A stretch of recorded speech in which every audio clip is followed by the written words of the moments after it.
नमस्कार दोस्तों, चलिए जानते हैं बिहार की फटाफट 25 बड़ी खबरों को सिर्फ 10 मिनट में। लेकिन उससे पहले आप यह वीडियो किस जगह से देख रहे हैं हमें कमेंट में जरूर बताएं।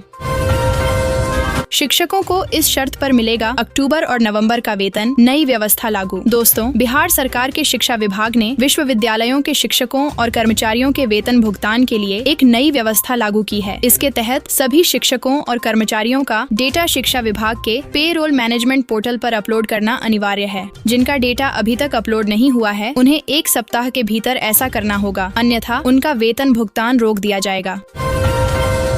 स्मार्ट मीटर ऐप का सर्वर ठीक हुआ, रिचार्ज नहीं किया तो कटेगा बिजली कनेक्शन। दोस्तों, बिहार में बिजली कंपनी का 10 दिनों से खराब चल रहा स्मार्ट मीटर ऐप का सर्वर ठीक हो गया है। बिहार बिजली स्मार्ट मीटर ऐप पर अब रिचार्ज की सुविधा फिर से शुरू हो गई है। अब स्मार्ट मीटर वाले उपभोक्ता इस ऐप के जरिए रिचार्ज करने के साथ ही अपनी बिजली खपत के बैलेंस को भी देख सकते हैं। वहीं रिचार्ज खत्म होने के बाद जिन बिजली उपभोक्ताओं का बैलेंस माइनस में चला गया है, कंपनी ने उनसे तुरंत रिचार्ज करने की अपील की है।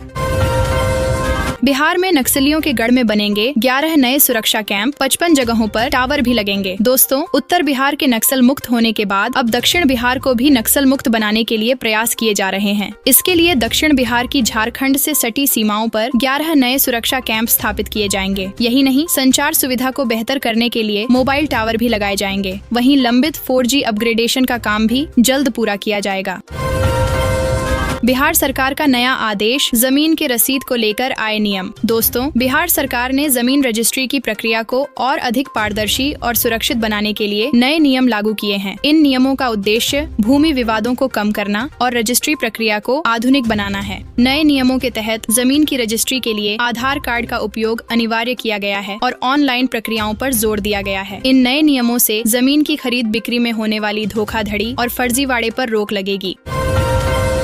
बिहार के इन जिलों के बीच किया जाएगा एलिवेटेड कॉरिडोर का निर्माण, 22 गांवों से ली जाएगी जमीन। दोस्तों, डबल इंजन सरकार बिहार को पिछड़ा वर्ग से निकलने के लिए लगातार युद्ध स्तर पर काम कर रही है। इसके लिए प्रदेश में सड़कों और पुलों का निर्माण तेजी से किया जा रहा है। इसी बीच बिहार की राजधानी पटना से लेकर बिहटा के बीच नया एलिवेटेड कॉरिडोर बनाया जाएगा। इसके लिए इलाके में आने वाले 22 गाँवों के किसानों से जमीन भी ली जाएगी।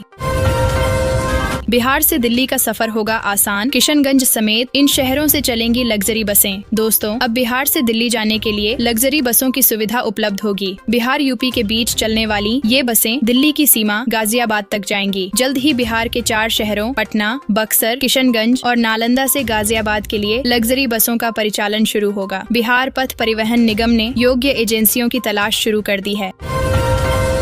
बिहार की 69 सड़क परियोजनाओं को नहीं मिल रही मंजूरी, चौड़ीकरण का काम भी रोका। दोस्तों, बिहार की 69 सड़क परियोजनाओं को वन विभाग अंतिम स्वीकृति नहीं दे रहा है। इनमें कई ऐसी सड़कें हैं जिनका निर्माण 1 दशक पहले पूरा हो चुका है। सड़कों की मंजूरी नहीं मिलने से इनमें नया काम नहीं हो पा रहा है, खासकर चौड़ीकरण नहीं हो पा रहा है। पथ निर्माण विभाग ने वन विभाग को पत्र लिखकर इन सड़कों की अंतिम स्वीकृति देने को कहा है।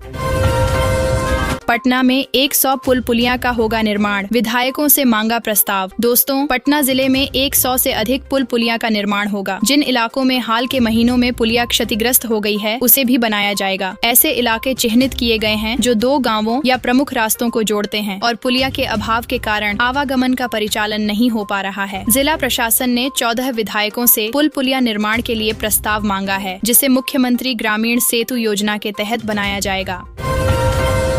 शिक्षिकाओं पर लटकी बर्खास्तगी की तलवार, फर्जी प्रमाण पत्र के सहारे कर रहे नौकरी। दोस्तों, बिहार लोक सेवा आयोग की ओर से AWS का गलत प्रमाण पत्र देकर नौकरी पाने वाली कैमूर की 10 शिक्षिकाओं पर बर्खास्तगी की तलवार लटक रही है। इसके साथ ही नौकरी पाने वाली सभी शिक्षिकाओं से जवाब तलब किया गया है। साथ ही जवाब देने के लिए 48 घंटे का अल्टीमेटम दिया गया है। 48 घंटे के अंदर जवाब नहीं देने पर सभी शिक्षिकाओं पर बर्खास्तगी की कार्रवाई की जाएगी।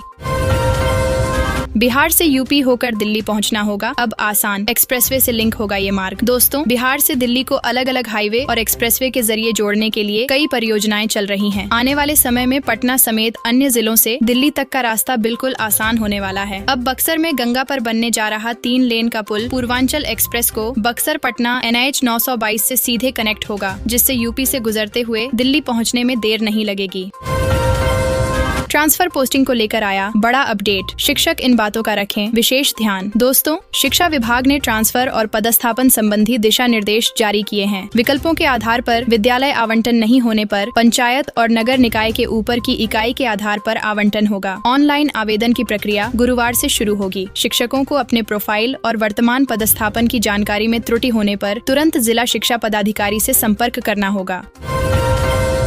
बिहार में किसानों के लिए खुशखबरी, इन 19 जिलों में सिंचाई योजना को मंजूरी। दोस्तों, बिहार में सतही सिंचाई योजना पर तेजी से काम होगा। इसके तहत बिहार की 183 योजनाओं को मंजूरी दी गई है। ये सारी योजनाएं जल जीवन हरियाली योजना के तहत स्वीकृत की गई है। अगले साल मार्च के पहले क्रियान्वित होंगी। इसके कार्यान्वयन में नाबार्ड बिहार की मदद करेगा। इन योजनाओं का चयन 19 जिलों के लिए किया गया है।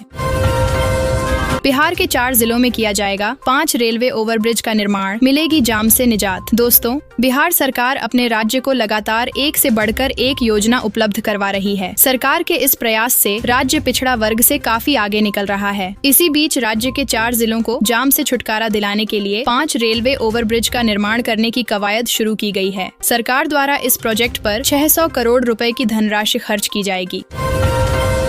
हजारों शिक्षक होंगे इधर से उधर, विभाग को मिले 16,000 से ज्यादा आवेदन। दोस्तों, बिहार में सरकारी स्कूलों में स्थानांतरण के लिए 16,000 से ज्यादा शिक्षकों ने ऑनलाइन आवेदन किया है। आवेदन की अंतिम तिथि 22 नवंबर है। शिक्षकों द्वारा दिए गए विकल्पों के आधार पर दिसंबर के तीसरे या चौथे सप्ताह में स्थानांतरण और पदस्थापन किया जाएगा। जनवरी के पहले सप्ताह में शिक्षकों को अपने आवंटित विद्यालय में योगदान करना सुनिश्चित किया जाएगा।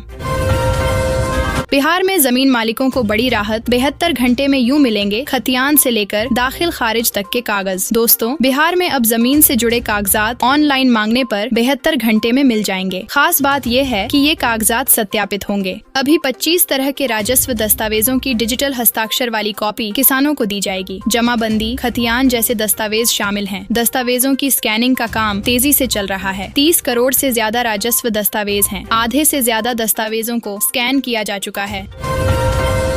बालू, गिट्टी और मिट्टी के लिए जारी होंगे 5 तरह के चालान। अवैध खनन को रोकने के लिए नीतीश सरकार ने लिया बड़ा फैसला। दोस्तों, सरकार ई चालान को 5 श्रेणियों में बांटने की तैयारी में है, जो किलोमीटर के आधार पर अलग अलग होंगी। यह व्यवस्था लघु खनिजों के अवैध कारोबार पर रोक लगाने में मदद करेगी और सरकार के राजस्व में वृद्धि करेगी। नई व्यवस्था से वाहनों को नए चालान के लिए बेवजह का इंतजार नहीं करना होगा और लघु खनिज को कम समय में गंतव्य तक पहुँचाया जा सकेगा। बिहार में महाराष्ट्र की तरह होगी गन्ने की खेती, सरकार ने शुरू की यह योजना। दोस्तों, बिहार के किसान अब महाराष्ट्र की तरह गन्ने की उन्नत खेती कर सकेंगे। इसके लिए राज्य सरकार ने पहली बार गन्ना यांत्रिकरण योजना शुरू की है। इसके तहत किसानों को यंत्र की खरीद पर 50 से 60% तक अनुदान दिया जाएगा। किसान समूह को 70% या अधिकतम 90 लाख तक अनुदान मिलेगा। गन्ना उद्योग विभाग ने इसकी अधिसूचना जारी कर दी है।